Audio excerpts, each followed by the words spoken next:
Last week మా office వాళ్ళు complementary trip లాగా రామోజీ ఫిలిం సిటీ ప్లాన్ చేశారు. ఈ ట్రిప్లో భాగంగా నేను ఎన్నో మెమరబుల్ ఈవెంట్స్ని ఎంజాయ్ చేశా. ఈ ఫిలిం సిటీలో రకరకాల విషయాలు చూడడంతో పాటు కొంతమంది యాక్టర్లను కూడా కలిసాం. మరి మా ఫుల్ ఎంజాయ్మెంట్ని మీరు కూడా ఎక్స్పీరియన్స్ అవ్వాలంటే వీడియో పూర్తిగా చూడండి. ఇక మొదలెడదామా?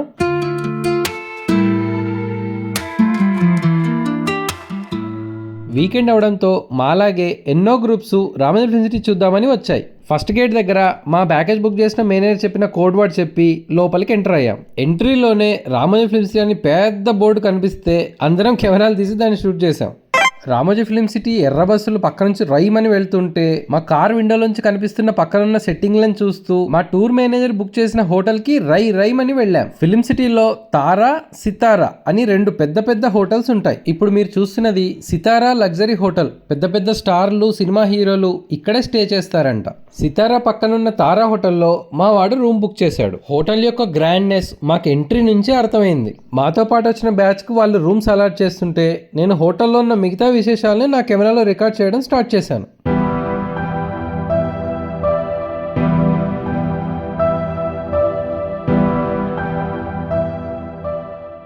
రిసెప్షనిస్ట్ ఇచ్చిన కీ కార్డ్తో లిఫ్ట్ యాక్టివేట్ చేసి మాకు అలకేట్ చేసిన రూమ్కి బయలుదేరాం. మా రూమ్కి వెళ్ళే హాల్వే చూస్తేనే మాకు అర్థమైంది ఈ హోటల్ స్టే మాకు ఒక మంచి ఎక్స్పీరియన్స్ మిగులుస్తుందని. రూమ్ టెంపరేచర్ని మైల్డ్కి సెట్ చేసి మా లగేజ్ని కబోర్డ్లో పడేసి ఫ్రెష్ అప్ అయ్యాం. గ్లాస్ బాత్రూంలో చేసిన హాట్ షవర్ బాత్ మాలో ఉన్న అలసటను మొత్తాన్ని పోగొట్టింది. బాత్రూంలో కూడా వాడు ప్రొవైడ్ చేసిన అమ్యూనిటీస్ హోటల్ యొక్క లగ్జరీనెస్ని రిఫ్లెక్ట్ చేసేలా ఉన్నాయి. అలా మేము రెడీ అయ్యి కిందికొచ్చి మా క్రూని కలుసుకొని వెయిట్ చేస్తుండగానే మా కోసం బుక్ చేసిన రామోజీ ఫిలిం సిటీ బస్ మమ్మల్ని పికప్ చేసుకోవడానికి వచ్చింది. బస్ ఎక్కి కూర్చొని మేము అటు ఇటు సర్దుకుంటుండగానే ఫిలిం సిటీ క్రూ మా బస్ ఎక్కి మాకు ఆ రోజు చూపించబోయే ప్లేస్ల గురించి వివరించడం స్టార్ట్ చేశారు. మా అందరి చేతులకు ఇలా ఒక పింక్ బ్యాండ్ని కట్టి ఫిలిం సిటీలో మీరు ఈరోజు ఏం చూడాలన్నా ఇదే మీకు పాస్ అని చెప్పారు. వాళ్ళు ఇచ్చిన రిఫ్రెష్మెంట్ బ్యాగ్ను తీసుకొని దాంట్లో ముందుగా ఏం తినాలని చూసేలోపే బస్సు కదలడం స్టార్ట్ అయింది. స్లోగా బస్సు మూవ్ అవుతూ ఉంటే పక్కనున్న విశేషాల గురించి ఆ గైడ్ వివరిస్తూ ఉంటే మా నోళ్ళు, కెమెరా రెండూ ఓపెన్ చేసి బయటున్న విశేషాలను చూడడం స్టార్ట్ చేసాం.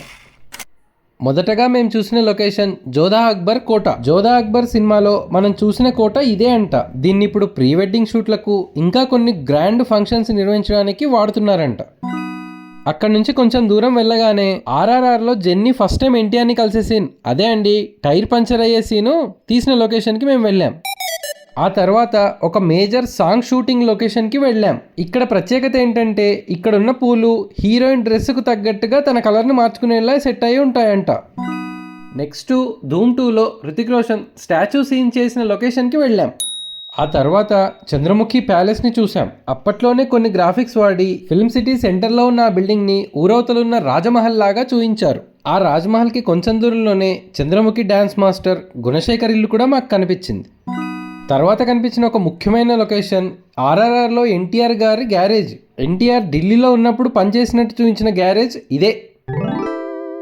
ఆ తర్వాత గేట్వే ఆఫ్ ఇండియా లాంటి మోడల్, ఇంకా కొన్ని పాతకాలం ఇళ్ళలా కనిపించే మోడల్స్, ఇంకొన్ని RRR ఢిల్లీ లొకేషన్స్ మాకు కనిపించాయి. ఆ తర్వాత మహర్షి సినిమాలో శృతి హాసన్ ఉన్నట్టు చూపించిన గర్ల్స్ హాస్టల్ లొకేషన్ కూడా మాకు కనిపించింది. నెక్స్ట్ ఒక ఇంపార్టెంట్ లొకేషన్ మేము చూసాం. ఇక్కడ చూపిస్తున్న 3 ఇళ్ళు 3 ఫేమస్ సినిమాల్లో వాడిన ఇళ్ళు. ఫస్ట్ హౌస్ అత్తారింటికి దారేదిలో సునంద హౌస్. ఈ రెండవది దిల్వాలే సినిమాలో ఒక కమెడియన్ ఇల్లు అంట. ఈ మూడవది రెబల్ సినిమాలో ప్రభాస్ ఇల్లు. ఆ తర్వాత గబ్బర్ సింగ్ సినిమాలో ఇంకా చాలా సినిమాలో ఒక సిటీ సెంటర్ లాగా వాడిన ఒక మార్కెట్ ఏరియా లాగా తయారు చేసిన ఒక లొకేషన్కి మేము చేరుకున్నాం. ఆ పక్కనే గబ్బర్ సింగ్లో పవన్ కళ్యాణ్ పోలీస్ స్టేషను, తర్వాత ఒక పాత మార్కెట్ యార్డ్ లాగా ఉన్న ఒక గోడౌను, ఇవన్నీ మేము చూసాం. ఇలా పాత సినిమాల లొకేషన్లే కాకుండా పుష్ప 2 లాంటి కొత్త సినిమాలు షూటింగ్ జరిగిన లొకేషన్లు కూడా మాకు చూపించారు. ఆ తర్వాత డీజే టిల్లు పబ్ లొకేషను, ఇంకా సెంట్రల్ జైల్ మోడల్లా తయారు చేసిన ఒక లొకేషను, ఇవన్నీ చూస్తూ ముందుకు సాగాం. ఆ తర్వాత భగవద్గీత స్టోరీస్ను డిపిక్ట్ చేసేలా ఉన్న ఒక ఆడిటోరియంకి మేము చేరుకున్నాం. అక్కడ ఒరిజినల్ మనుషుల్లాగే తయారు చేసిన మైనా బొమ్మలు మమ్మల్ని ఎంతగానో ఆకర్షించాయి. యాజ్ యూజువల్గా కెమెరా ఆన్ చేసి అక్కడున్న విశేషాలన్నీ నోరు తెరిచి చూస్తూ ఆడిటోరియంలోకి వెళ్ళాం.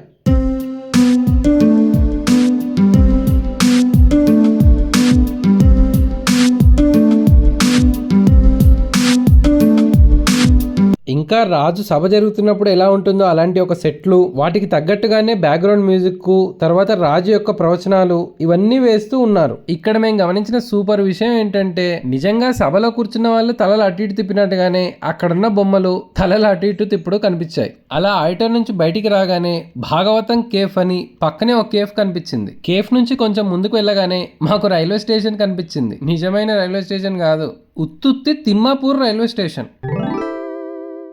స్టేషన్ ఉత్తుత్తిదే అయినా అక్కడున్న సెట్టింగ్ మాత్రం చాలా ఒరిజినల్గా ఉంది. ఇక్కడ ఏ సినిమా షూటింగ్లు జరిగాయని అటు ఇటు చూస్తుండగానే పక్కన ఒక ఆయన అత్తారింటికి దారేది క్లైమాక్స్ ఇక్కడే షూట్ చేశారని చెప్పాడు. షూటింగ్ లొకేషన్ అందరికీ అర్థమయ్యేలాగా అక్కడున్న టీవీలో కూడా ఆ షూటింగ్ ఎలా చేశారు, ఏం చేశారు అనేది మొత్తం క్లియర్గా వీడియో వేసి చూపిస్తున్నాడు.